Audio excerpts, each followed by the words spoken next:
তোমরা কি জানো সারা বিশ্বে প্রতি বছর 7,77,00,000 ছেলে মেয়ে দুর্যোগের কারণে ক্ষতিগ্রস্ত হয়, যাদের বয়স 15-এর নিচে।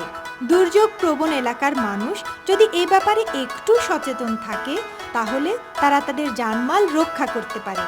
তার একটি উপায় হচ্ছে নিজেদের এলাকার ঝুঁকি ও সম্পদের মানচিত্র তৈরি করে ঝুঁকি এবং তা থেকে রক্ষা পাবার উপায় জেনে নেওয়া।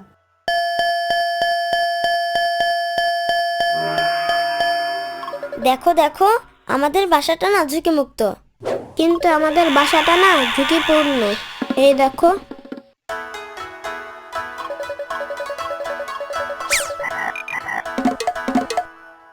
লাইলি, লাইলি, আমার কথা শোনো। তুমি কে? আমি বলবো, কিন্তু তার আগে তুমি আমার মাথায় হাত বুলাও। কি? হ্যাঁ, যা বলছি তাই করো। ঠিক আছে।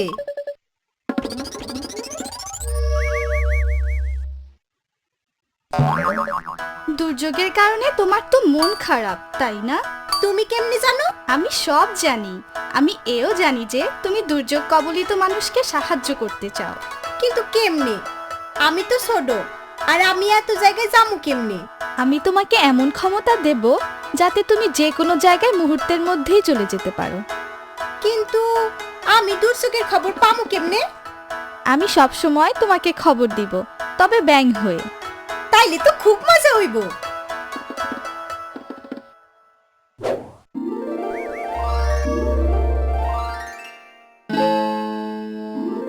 তাহলে কাজ শুরু করা যাক। নিশ্চয়।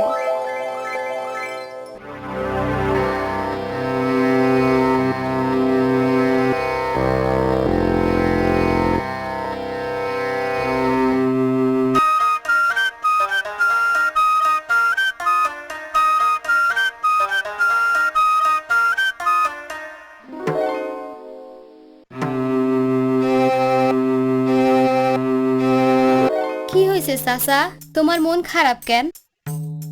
মারে, বন্যার পানি আসা শুরু হয়েছে। তাইলে কি আমরা সবাই ডুইবা যামু? ভাইজান, আমি একটু বাজারে গেলাম, তোমার কি কিছু লাগবো? উঠানের দিকে চাইয়া দেখ। তাইলে আমরা এখন কি করুম? আসসালামু আলাইকুম। আপনারা ভালো আছেন? আমরা ভালো নাই। আপনি কে? আমার নাম লাইলি। আমি বন্যা মোকাবেলায় আপনাদেরকে সাহায্য করতে চাই। তাইলে এক্ষুনি বন্যার পানি নামাইয়া দেন। আমি কিন্তু জাদুকর না, তবে বন্যা থেকে রক্ষার উপায় বইলা দিতে পারি। সেইটাই করেন। আচ্ছা, সেইটাই করেন। নিচু এলাকার ঘরবাড়ি সাধারণ ঘরবাড়ি থেকে উঁচা করতে হইব। রান্নার চুলা, পায়খানা ও টিউবওয়েল উঁচা করতে হইব। মূল্যবান কাগজপত্র টিনের বাক্সে ভইরা সংরক্ষণ করতে হইব।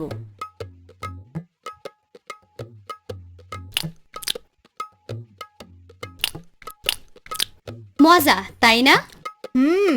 এইসব শুকনা খাবার, টাকা পয়সা, সিরা, ভাসমান চুলা, জ্বালানি কাঠো কাপড় বন্যা মোকাবেলার জন্য জমা করতে হইব।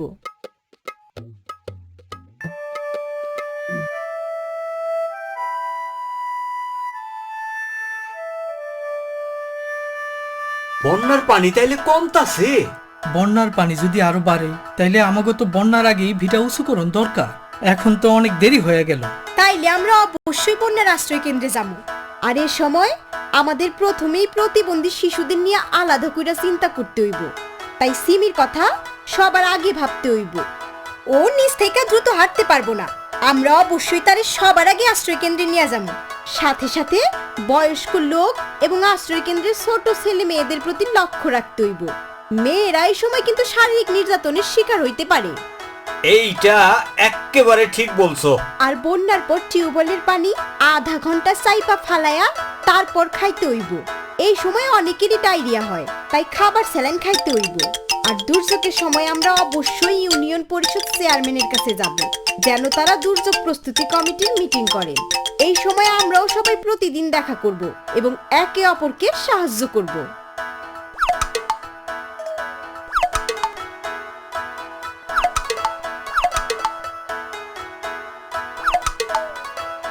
লাইলি, লাইলি, শহরের এক বাসায় একটু পরে আগুন লাগবো, তাড়াতাড়ি চলো। এখনই চাইতে হইব। তাড়াতাড়ি চলো। খোদা হাফেজ। খোদা হাফেজ।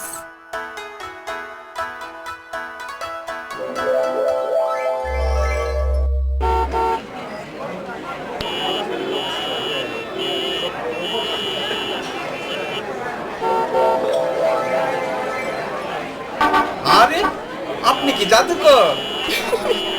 না, আমি আপনার মতোই একজন। চালমুড়ি খাইবেন? বানাইয়া দেন তো দেখি ভালো কইরা একটা।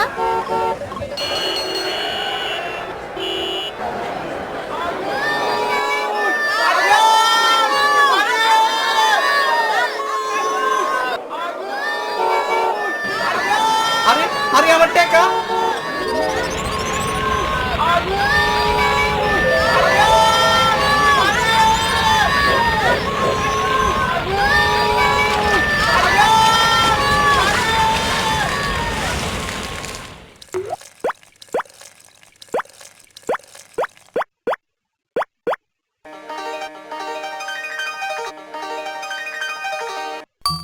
তুমি আমাদের বাঁচালে, কিন্তু আমি তো সব সময় থাকুম না, তখন কি করবেন?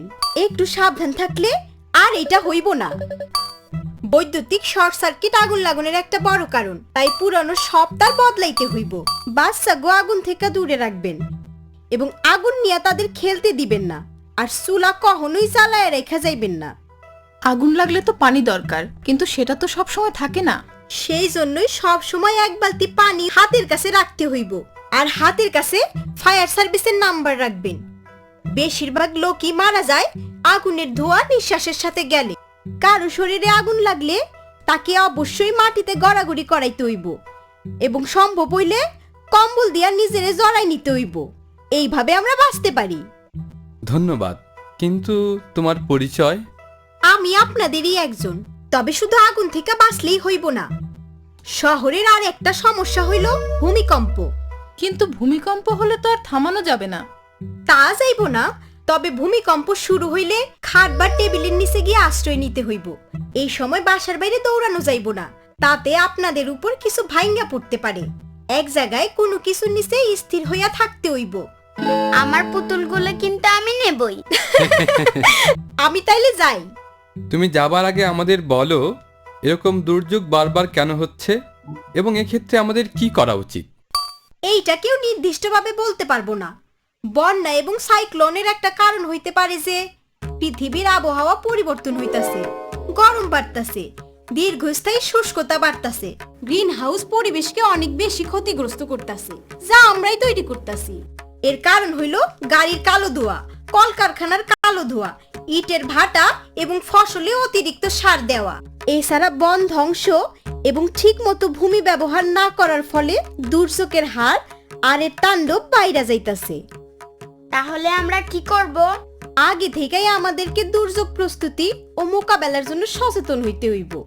আশ্রয় কেন্দ্রে গিয়া আশ্রয় নেওয়া লাগবো। স্বাস্থ্যকর্মীর কাছ থেকে পরামর্শ নেওয়া দরকার। ঘর বাড়ি এবং আশেপাশের এলাকা পরিষ্কার পরিচ্ছন্ন রাখতে হইব। একদিন আমি কিন্তু আইসা দেখুম আপনারা নিজ থেকে এইসব কাজ কিভাবে করছেন।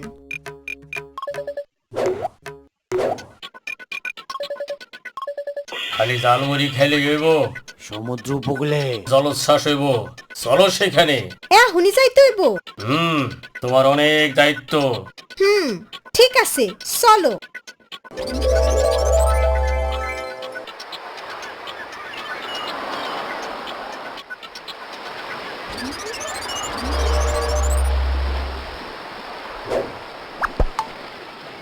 পিকনিক আইছেন নাকি আপা?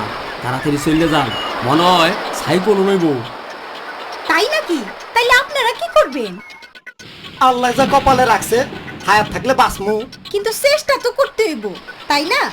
চলেন আমার লগে। আপনার লগে কমবে যাবো। হ্যাঁ, আপনাদের বাসায় রেডিও আছে? হয় আছে একখান, চলেন তাড়াতাড়ি।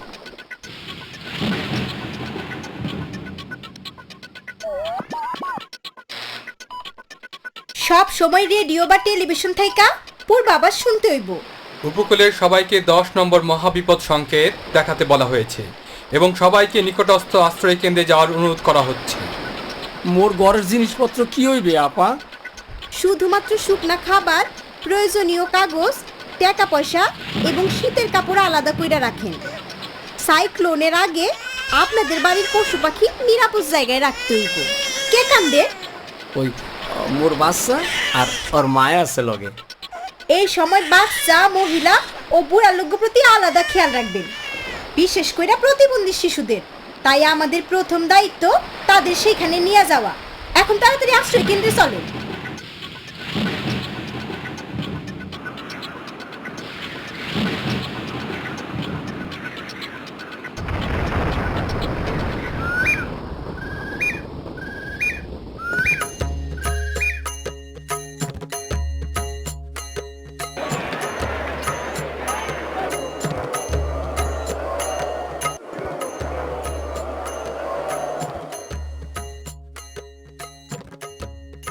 লাইলি আপা, আপনি আইয়া মগো বাঁচাইছিলেন।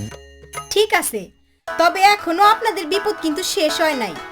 রাস্তাঘাটে এখন বৈদ্যুতিক তার ও পিলার ভাঙা আছে, এইগুলা দেখা চলতে হইব। এখন আপনি বলেন, সাইক্লোনের সময় আমরা কার কার সাথে যোগাযোগ রাখবো? এইটা তো একটা বাচ্চাও জানে।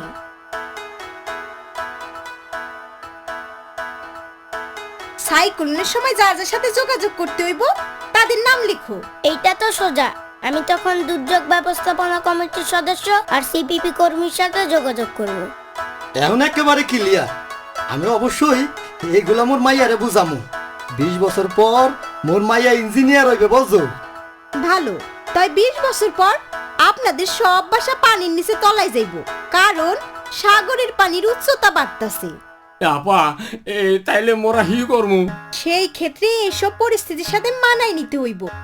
আমরা গাছ লাগাইলে ও গাছ বাড়াইলে অনেক প্রাকৃতিক দুর্যোগ থেকে রক্ষা পাইতে পারি। বাড়ি ঘর শক্ত কইরা বানাইলে ভাঙ্গা পড়া থেকে রক্ষা পাইতে পারি। আমরা প্রচুর গাছ লাগাবো এবং কম কাঠ পোড়াবো। আমি তাইলে যাই। যখন আবার দুর্যোগ আসবো তখন অবশ্যই চেয়ারম্যানকে নিয়ে দুর্যোগ প্রস্তুতির সভা ডাকবেন।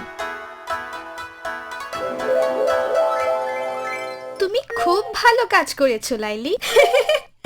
আসলে একটা মহৎ কাজ করলাম, কিন্তু পরে এই কাজ কে করবো? তোমার কাজ শেষ, এবার তুমি স্কুলে ফিরে যাও এবং জানো তুমি আর কি করতে পারো। এখন